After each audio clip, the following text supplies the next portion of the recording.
Hello दोस्तों, मेरे YouTube channel पर आप सभी का स्वागत है। दोस्तों, मैं आज आपको नेपोलियन और आल्प्स पर्वत के बारे में बताऊंगी कि जब हम नेपोलियन का नाम सुनते हैं तो आल्प्स पर्वत का नाम उसके साथ क्यों लिया जाता है, आखिर दोनों का संबंध क्या है।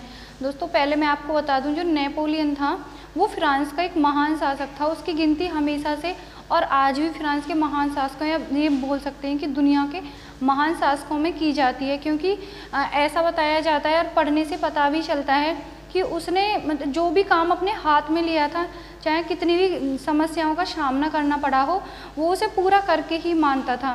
तो दोस्तों, ऐसी ही एक कहानी है उसकी जो बहुत ज़्यादा प्रेरणादायक है हम सबके लिए।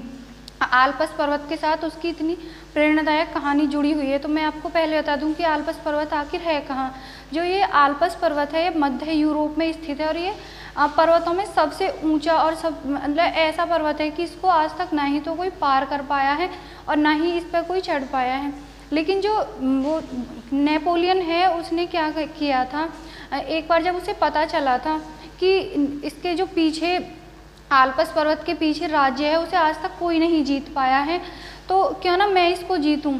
तो उसके जो सैनिक थे इस बात को सुनकर बहुत ज़्यादा घबरा जाते हैं। वो कहते हैं कि अगर ऐसा हुआ तो हमें भी मतलब युद्ध में लड़ना पड़ेगा और आल्प्स को पार हम करेंगे तो उससे पहले ही हम तो मर जाएंगे। लेकिन वो क्या करता है, अपने सैनिकों के साथ नेपोलियन जाता है और रास्ते में जब वो जा रहा होता है तो उसे वहाँ पर एक बुढ़िया मिलती है रास्ते में। तो वो बुढ़िया उससे कहती है कि हे राजा, तुम कौन हो और इधर क्यों जा रहे हो। तो वो जो नेपोलियन होता है उस बुढ़िया से कहता है कि मैं जो आल्प्स पर्वत के पीछे एक राज्य है उसे जीतने के लिए जा रहा हूँ। तो बुढ़िया हंसती है और कहती है कि मुझे तो लगता है कि राजा अपनी मृत्यु को मतलब खुद यहाँ पर लेके आया है और इसको पता नहीं है कि आज तक भी यहाँ इस आल्प्स पर्वत को कोई पार ही नहीं कर पाया, क्योंकि जितने भी शासक यहाँ पर गए हैं वो मृत्यु को ही प्राप्त हो गए हैं। तो वो उसकी बात को सुनकर जो नेपोलियन होता है वो हंसता है और तुरंत क्या करता है, अपने गले में से एक माला उतार कर बुढ़िया को दे देता है। वो कहता है कि हे बुढ़िया माता, अगर मैं वापिस आता हूँ तो तुम ना इस माला को दिखा के मेरी कहानी सब लोगों को कहना और बताना कि मैंने किस तरीके से आल्प्स पर्वत को पार किया था और मेरे जो मतलब कि चर्चाएं हैं युद्ध जीतने की, मुझे पूरा विश्वास है क्योंकि मैं युद्ध जीत के ही वापिस आऊँगा, तो तुम ना सबको सुनाना। बुढ़िया कहती है चलो ठीक है, मैं ईश्वर से दुआ करूँगी कि मतलब कि तुम राज्य को जीतने जा रहे हो, आल्प्स पर्वत को पार करो और तुम्हारी मृत्यु न हो। लेकिन इस बात को सुनकर जो उसके सैनिक होते हैं वो बहुत ज़्यादा घबरा जाते हैं। वो कहते हैं कि हम आगे बिल्कुल नहीं जाएंगे, क्योंकि आज तक जितने भी लोग आल्प्स पर चढ़े हैं वो कभी चढ़ नहीं पाए और उनकी मृत्यु हुई हो जाती है।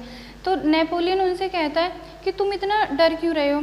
और फिर रात हो जाती है, वो ना वहाँ पे शिविर लगाते हैं उसके बराबर में, पहले आराम करते हैं। तो वो बाहर घूम रहा होता है, सोचता है कि मैं ऐसा क्या करूँ कि जिससे मेरे जो सैनिक हैं वो उनका जो मनोबल है वो बिल्कुल भी ना टूटे। तो उसके दिमाग में एक आइडिया आता है। वो सोचता है मतलब सबको इकट्ठा करता है, फिर सबसे पूछता है अच्छा तुम बताओ, क्या तुमने कभी आल्प्स पर्वत को देखा है।